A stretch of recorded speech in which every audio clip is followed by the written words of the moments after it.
Hello guys, welcome back to the Strength Warrior. Hope you are doing well and making good investments. Guys, BSE Limited के आज के इस video को मैं नाम देना चाहूंगा a curious case of BSE limited.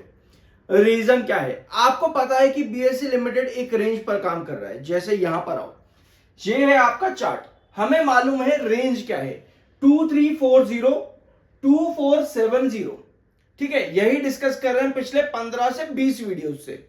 2340 नीचे का बेस है, एक बार दो बार। कल भी 2340 की रेंज के बीच में ही स्टॉक देखने को मिला और आज कहीं ना कहीं 2470 के आसपास जा रहा है। हमें मालूम है कि ये बेस है और ये रेजिस्टेंस है, ये रेजिस्टेंस। अब ये मैंने BSE लिमिटेड को शुरुआत में क्यों बोला curious case of BSE limited? Reason सुनो, क्योंकि स्टॉक एक डाउनवर्ड वेजेस पैटर्न के अंदर है।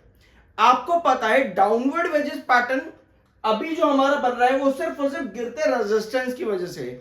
लेकिन अगर आप यहां पे हॉरिजॉन्टल बेस देखोगे तो वो आपको सेम नजर आता है, यानी कि डाउनवर्ड वेजेस पैटर्न में आपके गिरते सपोर्ट भी होने चाहिए। लेकिन हमें ऐसा नहीं चाहिए। कोई भी इन्वेस्टर कभी भी ये नहीं चाहेगा कि भैया स्टॉक में गिरावट आए। हम हमेशा ये चाहते हैं कि भैया ब्रेकआउट बने। लेकिन क्यूरियस केस इसलिए है क्योंकि एक अपवर्ड वेजेस पैटर्न लगभग आपको आपके जून के महीने से पहले तक जो BSE लिमिटेड में एक अपवर्ड वेजेस पैटर्न बना, उसके बाद में इस रेंज के बीच में आपको देखने को मिलेगा। यहां पर give me one second, yes, 2470 से लेकर के 2600, ये वाली रेंज जो आप पूरी यहां पर देख रहे हो, जुलाई के महीने तक, जून के महीने तक, इस रेंज में जो आपका साइडवेज पैटर्न बना, उसके बाद में जो आपका डाउनग्रेड बना 2340 2470, अगर आपको ब्रेकआउट्स चाहिए तो भैया आपके साइडवेज पैटर्न के बाद जो आपका ये डाउनवेज पैटर्न बना है, यहां पे आपको 2470 ब्रेकआउट चाहिए। यानी जो क्यूरियस केस है वो सिंपल आपका चार्ट पर अच्छी तरीके से इस तरह बैठता है कि एक रेंज है जिसको ब्रेकआउट मिलना जरूरी है। और अभी आप पिछले हफ्ते ही देखो, दो बार स्टॉक ने 2470 2490 अपने इस रेजिस्टेंस बेस को क्रॉस ब्रेकआउट करने की कोशिश करी, लेकिन कर नहीं पाया। आज भी उसी कोशिश पे कहीं ना कहीं लगा हुआ है। हम एक चीज और डिस्कस कर रहे हैं कि जो आपका येलो क्रॉसओवर बॉलिंजर बैंड है, अगर ये इसी तरह से शिफ्ट डाउन होता चला जाता है तो कहीं ना कहीं हम और रिस्ट्रिक्टेड हो जाते हैं BSE लिमिटेड के अंदर, क्योंकि भाई 2470 बेस हमारा ब्रेकडाउन होता है ऐसे में। यानी कि हमें समझना यह होगा कि आपका 2470 ब्रेकआउट और सस्टेन करना जरूरी है। इन केस अगर आप फिर से 2470 पे आते हो तो आपकी क्लोजिंग जो है लगातार इस रेंज के ऊपर आनी चाहिए, ताकि आप वापस एक ट्रेंड को कंटिन्यू कर सको, आप ब्रेकआउट पे आ सको।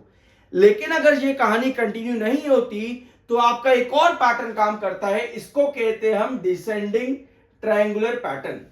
डिसेंडिंग ट्रायंगुलर पैटर्न में आपका एक हाइपोटेनस होता है। अगर आप पहले का पैटर्न देखोगे तो आपको हाइपोटेनस दिख जाएगा। आपके पास एक, इसको क्या कहेंगे, डायगोनल होता है आपके पास, और आपके पास एक हॉरिजॉन्टल होता है। इस तरह के पैटर्न के अंदर, इस तरह के पैटर्न में आपको एक फॉल देखने को मिलता है अपने बेस पर। तो अभी मैं आपके साथ बार बार डिस्कस कर रहा हूं कि 2340 एक हमारा इंपॉर्टेंट बेस है और 2470 में ब्रेकआउट जरूरी है ताकि हम ये दोनों पैटर्न्स को एलिमिनेट कर सके। तो जब क्यूरियस केस की बात आती है कि भैया तेजी तो बनती है लेकिन सस्टेन क्यों नहीं हो रही, तो कहीं ना कहीं हमें यह समझना होगा कि चार्ट्स हमें क्या दिखाना चाहते हैं। अब आते हैं मार्केट एक्सपर्ट्स पर। अगस्त 8 यानी कि आज से कुछ सेशन पहले ही मोतीलाल ओसवाल ने न्यूट्रल रेटिंग रखी BSE लिमिटेड में, टारगेट रखा 2600 का। अब 2600 आपने अभी देखा कि 2470 2600 हमारा पुराना एक साइडवेज पैटर्न रहा है। अब मोतीलाल ओसवाल ने 2600 का टारगेट दिया, न्यूट्रल रेटिंग दी। ऐसे में हमको क्या करना पड़ेगा, हमें चार्ट्स को समझना पड़ेगा, जो भी मैंने आपके सामने डिस्कस किया। आई गेस सब समझ गए होंगे। तो अब बढ़ते हैं आगे। अगला पॉइंट आपका आता है कि market experts apart from Motilal Oswal ज्यादा ऑप्टिमिस्टिक नजर नहीं आ रहे हैं। ये पूरी लाइन यहां पे क्लियर कट एक बार सुनते हैं। More than 20% from 52 week high 3030 से शेयर अभी तक अच्छी खासी गिरावट कर चुका है, 20% तक की। According to analyst BSE shares chart is weak. BSE का चार्ट अभी वीक है, ये मार्केट एक्सपर्ट्स और एनालिस्ट की बात है। Selling could continue for now, selling अभी कंटिन्यू हो सकती है और आपको 2100 तक के लेवल, 2100 तक के लेवल्स भी देखने को मिल सकते हैं। अब ये बात आपके सामने है मार्केट एक्सपर्ट्स की। अब अगर हम क्या करते हैं, देखो पहली बात, इस चैनल पर मैं आपके साथ हमेशा डिस्कस करता हूं कि कभी भी किसी भी ब्रोकरेज हाउस, मार्केट एक्सपर्ट या फिर एनालिस्ट की बात मत सुनो। कभी भी सोशल मीडिया पर कहीं से भी कोई भी आर्टिकल उठा करके या कोई भी वीडियो उठा करके किसी की भी बात मत सुनो। अभी जो चीजें हमने डिस्कस करी चार्ट पे, जो हमने मार्केट एक्सपर्ट्स के टारगेट्स डिस्कस करे, जो हमने मार्केट एक्सपर्ट्स का ओपिनियन 2100 2100 तक का फॉल आ सकता है ये डिस्कस किया, इन सब चीजों को आप चार्ट पर रखो, एक एक कैंडल अच्छी तरह से पढ़ो समझो, तब जाकर के अपना डिसीजन लो। उसको कहते हैं वाइज और समझदारी वाला डिसीजन। आई गेस ये पॉइंट आप समझ चुके होंगे। एक बात और आती है कि आज नहीं तो कल तो भैया बढ़ ही जाएगा, लेकिन आज नहीं तो कल के चक्कर में कई बार क्या होता है ना, हम गलती कर देते हैं टॉप लेवल पर बाय करके, और टॉप लेवल पर खरीदारी करने के बाद जब आप बॉटम पे आते हो तब भी हम यही कहते हैं भैया हम तो लॉन्ग टर्म है, आज नहीं तो कल तो बढ़ जाएगा।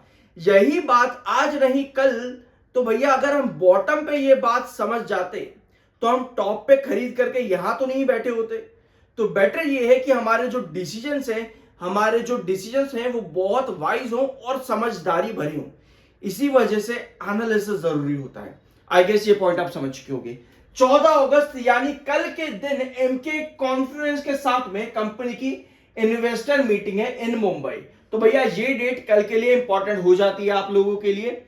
आज के दिन अगर आप देखोगे अभी भी स्टॉक आपका लॉन्ग टर्म ASM 1 में है, जो कि एक रिस्ट्रिक्टिव पॉइंट अभी भी बना हुआ है। सेल क्वांटिटी कितनी है आपके पास में? 4,95,636, जो कि बायर के कंपैरिजन में काफी ज्यादा है। अभी भी 2,55,474 बायर आपके पास में, तो सेलिंग प्रेशर ज्यादा है।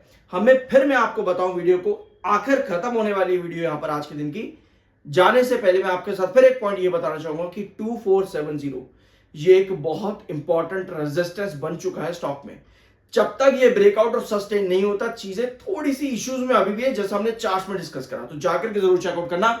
बाय या सेल की कोई रिकमेंडेशन नहीं है, वो आपकी अपनी मर्जी होनी चाहिए।